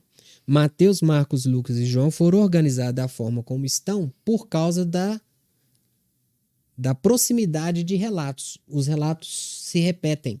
Então, juntou os 3, que contam mais ou menos as mesmas histórias, sendo que a organização Mateus, Marcos e Lucas tem a ver com a proeminência que a igreja atribuía a eles naquele tempo. Mateus era considerado o principal evangelho. Era o mais lido. Era o mais lido, o mais citado e considerado naquele momento o mais importante. E temático, entendi. a gente poderia pensar também no seguinte sentido, já que o Novo Testamento, digamos assim, é o material do cristão, né? Não do judeu, do cristão. Já que o Novo Testamento é o material do cristão, os evangelhos seriam a base da igreja? A Torá dos crentes. A Torá da igreja. Mateus, Marcos, Lucas e Atos. Certo. Esse aí seria. Perfeito. Então, até falando sobre isso aí, vocês me lembraram uma coisa aqui, porque eu citei as cartas de Paulo. Uma das razões pelas quais o evangelho de Mateus pode ter sido escrito pode ter sido justamente para corrigir um suposto desvio de interpretação do conteúdo paulino. Por quê? Vocês vão perceber que Mateus, muito embora ele confronte muitas autoridades, ele não diminui o valor da lei. Tanto que o seu livro é uma nova Torá. E alguns estudiosos dizem que um dos propósitos desse evangelho foi justamente corrigir um antinomismo cristão, ou um paulinismo exagerado, porque o apóstolo Paulo fala a lei, cumpriu seu papel, agora daqui para lá é a graça e etc. Parece que houve uma espécie de rejeição radical da lei circulando na igreja. Aí você tem que considerar as cartas paulinas, boa parte delas já circulavam. E essa ideia de que a lei não tem mais valor, que ela não serve mais para nada, que etc e tal, não tem nada lá que te interesse, o Mateus viria corrigindo isso. Entende? Certo. Então, eu estou citando isso só para você entender que a colocação no evangelho tem a ver com o tema e não com cronologia, né? Ou seja, quando o evangelho circula, algumas ideias paulinas já estavam presentes. Já estavam E presentes. que o Mateus, ao colocar o evangelho da forma como está, de certa forma, ele está resgatando o valor da tradição judaica para essa igreja que nasce. Certo. Em outras palavras, dizendo, olha, cuidado com esse paulinismo exagerado, cuidado com esse antinomismo, com essa rejeição radical da lei, Ali. porque ela cumpriu o seu papel, mas não significa que ela não sirva para nada. E o próprio Paulo, né? Não sei, porque assim, eu só tô começando a ler o N.T. White, mas eu percebo assim que ele fala assim que às vezes nós interpretamos Paulo errado, no sentido assim, ele era um zelote, né? Antes ali do seu encontro com Cristo e tal, e não é que ele rompe com o judaísmo e segue o cristianismo, ele continua sendo um judeu. Então ele não tem essa rejeição à lei, ele apenas está trazendo o real propósito da lei, né? E talvez quem ouvia aquilo, como a gente vê a confusão com os Gálatas, aquela coisa toda, interpretava o que ele estava dizendo talvez de uma forma errônea, e então aí chega o Mateus, né? Vamos lá, gente. Vamos prestar atenção aqui Isso. exatamente no que o Paulo está dizendo. Inclusive, Marcos Paulo, esse autor que a Gisele falou tem uma boa indicação pra gente fazer, pra quem nos acompanha, né? N.T. é sensacional. N.T. Wright, você pode sensacional. procurar, né? N.T. Wright, você pode procurar lá, ele tem comentário do Novo Testamento inteirinho, é muito O bom. N.T. Wright consegue ser pastoral e ser profundamente teológico. Sim. Tem obras dele que tem um viés mais pastoral e outras mais teológico. Mas só um parêntese aqui, Gisele. Então, a respeito de Paulo. Um fariseu, não um zelote. É, fariseu.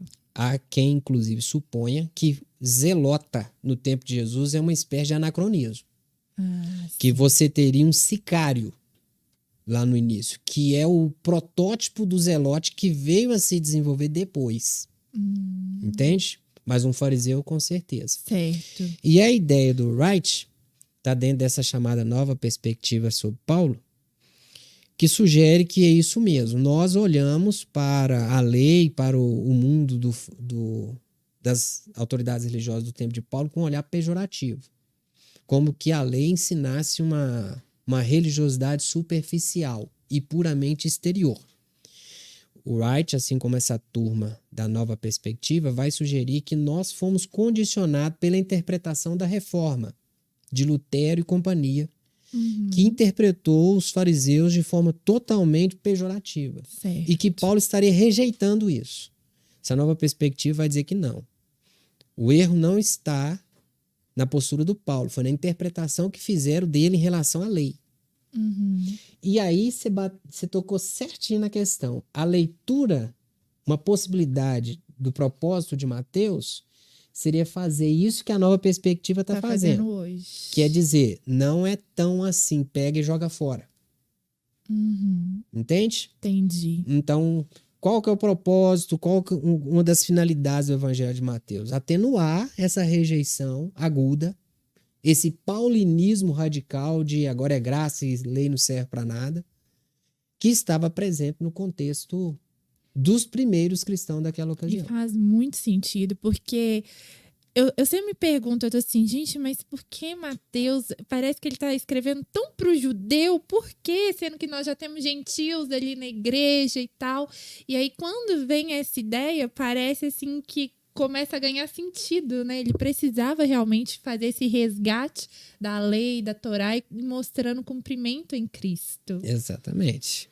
E sem rejeitá-la plenamente, como se supõe, né? Bom, então assim, autor Mateus data 65. 65 até antes de 70. Para quem escreveu? Ora, para quem escreveu também é outra coisa que diverge. Sim. Se você pensa como a igreja antiga e como o Papias escreveu em hebraico, você vai supor que ele escreveu para Judeus. judeus. E aí você vai situar a redação num contexto judeu. Mas se a gente pensa como o Wright, né, o papo que a gente teve aqui agora, você pode endereçar ela para um público cristão também, não pode? Não, mas quando fala público judeu, não é público judeu, é cristão vindo do judaísmo. Todos cristãos. Certo. Entende? Outra sugestão seria, já falou de Transjordânia, porque Transjordânia do lado de lá do Jordão. Supõe-se que a maneira como escreve sugere que estava do lado de lá do Jordão. É meio confuso. Fala-se de Cesareia Tinha tribo Marítima. ali ainda? Não, né? A essa altura, aquela constituição tribal que você conhece no Antigo Testamento não existe Não mais. existia né? mais. Você tem o Jordão, tem do lado de lá e do lado de cá. Mas as divisões tribais você já não Mas tem uma mais. população Judaica, com lá? certeza. tinha? Tinha, com certeza.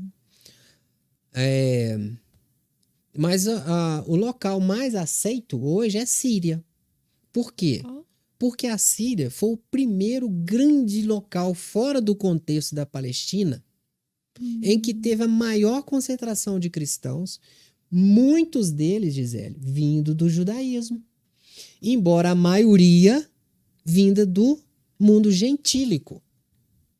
Então, para esse público aí, que está dentro dessa igreja, de judeu que agora larga o judaísmo e abraça a fé cristã, ele está, de alguma forma, buscando que conexão que essa nova fé tem com aquilo que ele tinha. E o que você vai perceber? O Mateus fazendo essa conexão o tempo todo. Sim. A gente vai perceber uma preocupação dessa conexão lá em Hebreus. Mas para uma comunidade que estava começando a achar que Jesus não era tudo aquilo que ela pensava. Certo. Então, o escritor de Hebreus pega toda a estrutura da fé judaica e mostra como Jesus supera ela em tudo para dizer que você tomou a decisão correta. É um título para Hebreus, Não é? supremacia, né, de Cristo. A expressão corriqueira lá é melhor que. Então, Jesus está sempre sendo comparado com o que eles têm de maior e mostra que ele é maior que ou melhor que. Sim. Não é? Sim. Então, um local de redação, o que é mais aceito hoje, Síria. Para um público judeu, aí diverge. Para um público judeu, cristão que veio do mundo Judaísmo. do judaísmo, ou para cristãos que veio do mundo gentílico, presta atenção, que estão sendo hostilizados pelos judeus, que não são cristãos, e eles precisam de ferramenta para esse embate. É interessante isso, hein? E aí o Mateus chega e põe na mão deles aqui, ó. Vocês têm. Em outras palavras, tem um fundo apologético. Certo. De Entende? defesa da fé. E pensando nisso, deixa eu só... Porque tem algumas coisas assim que você lê que ele traz como uma profecia messiânica. Mas quando você vai no texto, lá no Antigo Testamento, tipo assim, ele não tá falando sobre Cristo, assim, nitidamente é muito difícil, sem a luz de Mateus, você enxergar Cristo nessa profecia. Você já teve essa percepção também? Como é que é isso? Porque parece assim... Ai, não sei nem se cabe, mas parece às vezes que dá uma forçada ali para mostrar o Cristo em todo lugar do Antigo Testamento. Algum estudioso já pensou como é que é? O que ocorre, Gisele, é que a gente tem a tendência de achar que as profecias, elas são, num primeiro momento, para o futuro. O Antigo Testamento geralmente faz apontamentos para o futuro com elementos históricos. Certo. Então, por exemplo, levantaria um profeta semelhante a ti. Ninguém, nem num primeiro momento, está pensando em Cristo. A primeira ideia seria o próprio Josué. Uhum. Entende? A ideia do Isaías 52, do servo sofredor? Isso. Pois bem, está É 52, falando, né? É 52. tá falando lá a respeito do homem de dores, etc, etc, Uhum. etc. Aquilo foi projetado naturalmente, fez-se uma leitura messiânica a respeito desse texto, como fazendo menção à figura de Jesus. Ou então Isaías 9, né? Mas provavelmente está fazendo menção à figura histórica do seu tempo, provavelmente o Jeremias. Vai estudar um pouco da história do Jeremias para você ver que profeta sofredor que ele foi. Certo. Do Egito chamei meu filho. Uma referência ao êxodo de Israel. Uhum. O meu filho aí não está fazendo referência imediata A Jesus. a Jesus. Está fazendo uma referência a Israel. Certo. Todas essas profecias passaram a ser vistas pelos próprios judeus. Aliás, todas essas citações históricas, essas narrativas, essas falas proféticas, passaram a ser interpretadas pelos judeus como um anúncio. Isso provavelmente depois do exílio, que quando a casa de Davi cai, quando rui tudo, eles começam a fazer uma releitura de tudo que eles imaginavam. E eles começavam a pensar que tudo isso estava sinalizando a vinda de um profeta. De modo que o que Mateus fez com o texto e vinculando a Jesus não é novo. Os rabis já faziam. Só que eles continuavam aguardando essa pessoa. E o Mateus estava dizendo, já chegou. Já chegou. Como que qual que é o nome que a teologia dá, Marcos Paulo, a essa citação, né? Ou profecia que tem um comprimento mais próximo e depois Tipo um comprimento... e antitipo. Ah, tá. Tá. Então você vai ter na figura do Davi, e aí é um grande problema, porque o Davi é o tipo de Messias que o judeu espera. Sim. Por quê? Rei, dominador, exército poderoso, passa o facão se for preciso, dizima, acaba com a raça inteira se for necessário. Eu tô Sim. em Samuel. É porque eu sempre ouvi a expressão profecia telescópica. Eu não sei se foi só da Nunca boca pra ouvi. fora. Acho que deve ter sido alguém que falou isso da boca pra fora, né? Porque A ideia de profecia... pelo nome faz sentido, profecia telescópica. Algo que você tem uma visão aqui e uma visão lá no futuro. Um cumprimento aqui e um cumprimento no futuro. Mas eu acho que deve ter sido só da boca pra fora da pessoa. Então, Mas se você pensar, ela é redundante, porque a profecia já sugere o futuro. sim. Então, a profecia por si só já é telescópica. Sim, É a ideia do planejamento prévio. certo. Ora, se é planejamento, já é prévio. Se é telescópico, no sentido que você está vendo lá no futuro, é a ideia da própria profecia, né? Sim. Mas então, pegando aqui o pacote das perguntas que você fez. Eu vou Autor, Mateus. Mateus. Data, 65. entre 65 e 69. Certo. Para quem? Cristãos, podendo ser judeus, melhor dizendo, cristãos vindos do judaísmo e cristãos vindos do mundo gentil. Pode Certo. ser os dois. Mas muito provavelmente essa comunidade da Síria. Certo. Autor, data, destinatário. De onde? A Síria. E agora pra onde? Então, ela foi para essa comunidade de judeus na Síria. Certo. Então, nós temos aí para quem? Que é os cristãos lá da região da Síria. Pode ser tanto vindos do judaísmo como do mundo gentílico. gentílico. O ano, 65 a 69. o autor Mateus. Mateus. E fechou. E fechamos. Ótimo. Fechamos o pacotão. E Para finalizarmos. qual a contribuição, então, que Mateus dá aí para o Novo Testamento, finalizando aí, fazendo esse arremate? O Mateus, ele não é um livro singular, como é, por exemplo, um Romanos. Se você tira Romanos da Bíblia, o que há de mais central da teologia paulina vai embora. Romanos é Romanos. Se você tirar Atos dos Apóstolos, Renan, o que você tem do que aconteceu imediatamente com os apóstolos depois que Jesus ascende ao céu, você não tem. Você vai ter um lampejinho aqui e ali que você vai ter que fazer um esforço muito grande para captar nas epístolas. Exato, é isso que eu ia dizer. Você vai ler muita coisa nas epístolas e não vai entender, porque Vai você não ficar- tem Atos. Atos é praticamente assim, o transfundo das epístolas, né? Então, Atos é um livro singular nesse sentido. Sim. Quando a gente fala de singular, nós estamos querendo dizer, se tirar ele, o que tem parecido? Nós não temos nada parecido. Certo. Se você tira um Hebreus, você não tem nada parecido.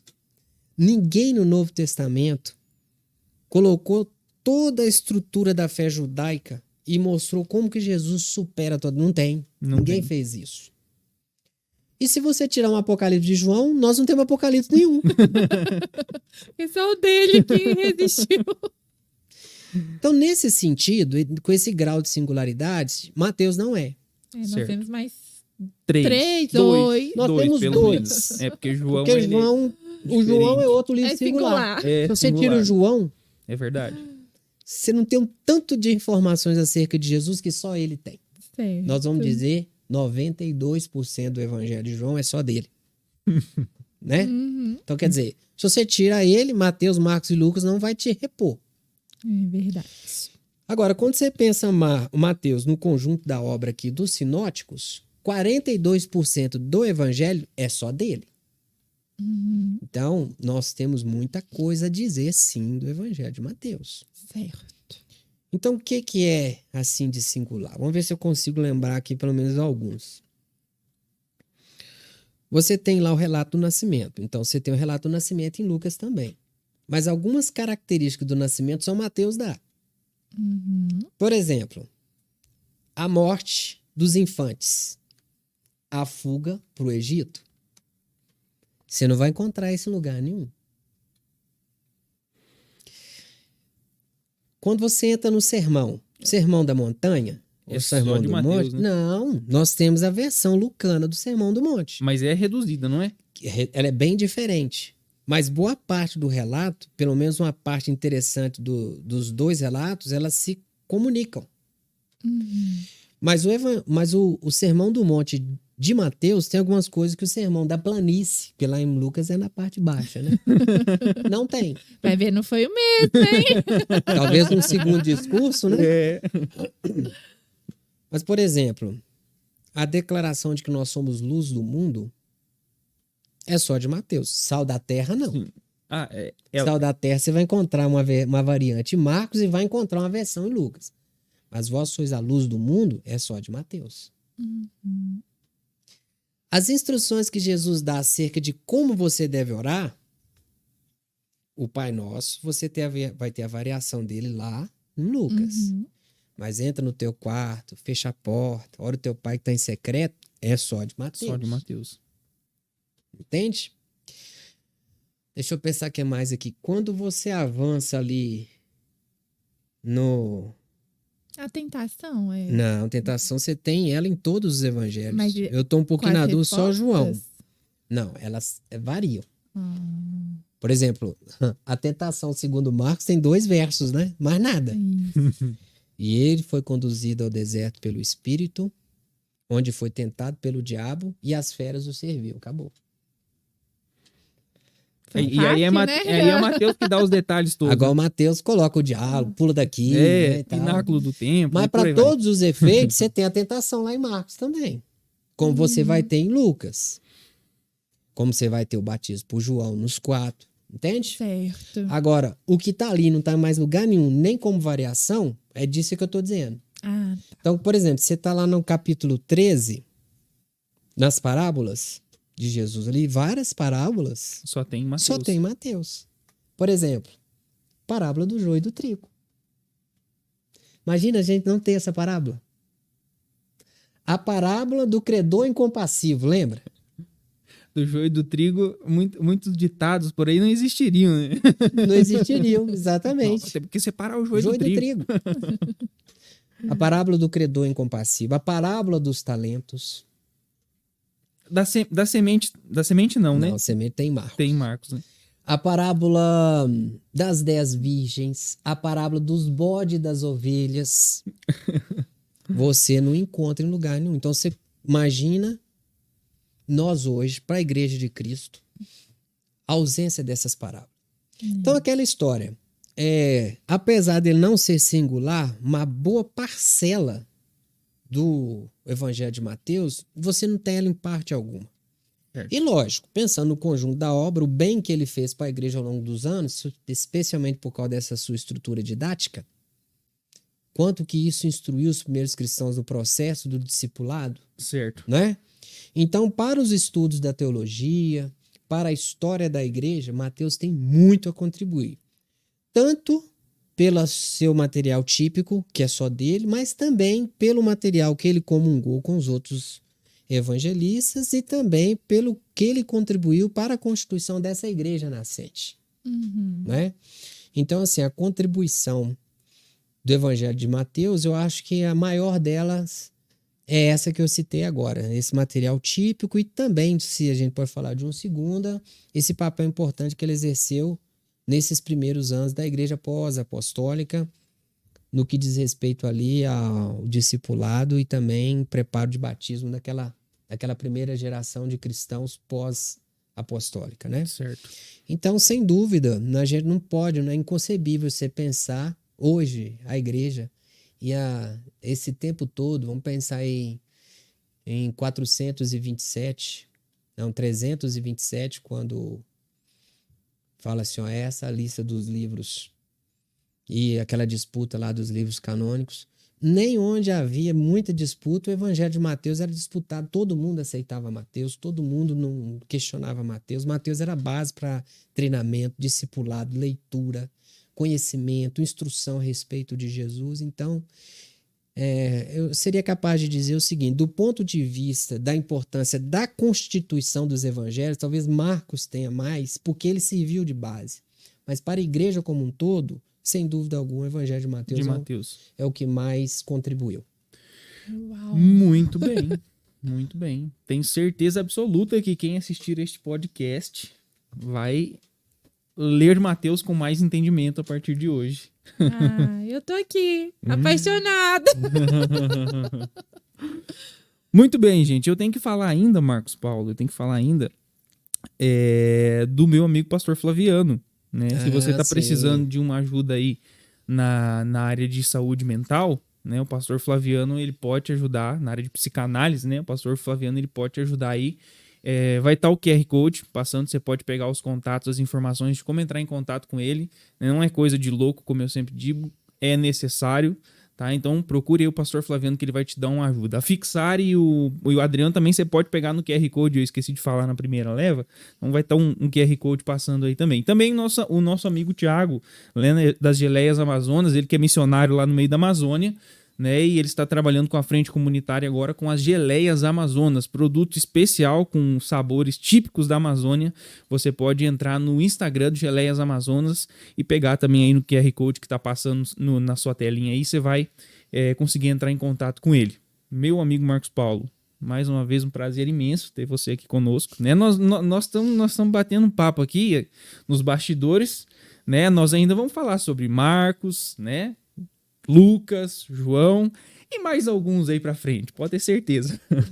Muito obrigado pelo seu tempo, meu amigo, né, de estar aqui conosco, a gente gravando esse material que tenho certeza que vai abençoar a vida do pessoal aí que tá nos seguindo. Amém. Eu que agradeço pela oportunidade, Gisele, e espero que tenha sido proveitoso para quem nos acompanha. Para mim é muito edificante, eu sempre me sinto muito honrado. Como eu disse para vocês, eu faço isso por vocação, é o que eu amo, né? Sim. E não há da nossa parte pretensão alguma de sermos definitivos, né, nas nossas posições. Não.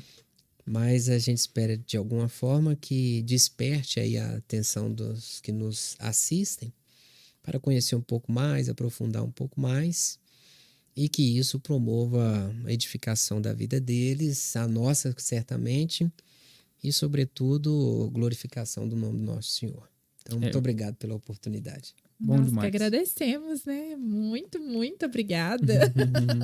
Aula particular, gente. Ó. Não deixem de assistir, tá muito bom. É verdade. Gente, aquele abraço. Obrigado mais uma vez pela sua companhia aqui conosco, tá bom? Não esquece, vou pedir mais uma vez, dá aquele like especial aí, compartilha, comenta o que você gostou aí, o que foi novidade pra você nesse podcast. Pra mim teve muitas, né? Teve até algum momento que eu falei, ó, isso é novidade pra mim. Tenho certeza que vai ter novidade pra você aí também. Então comenta embaixo, deixa nos comentários que, ó, isso foi novidade pra mim. E eu tenho certeza que vai ser muito abençoador pra você, tá ok? Deus abençoe, um abraço especial e até a próxima.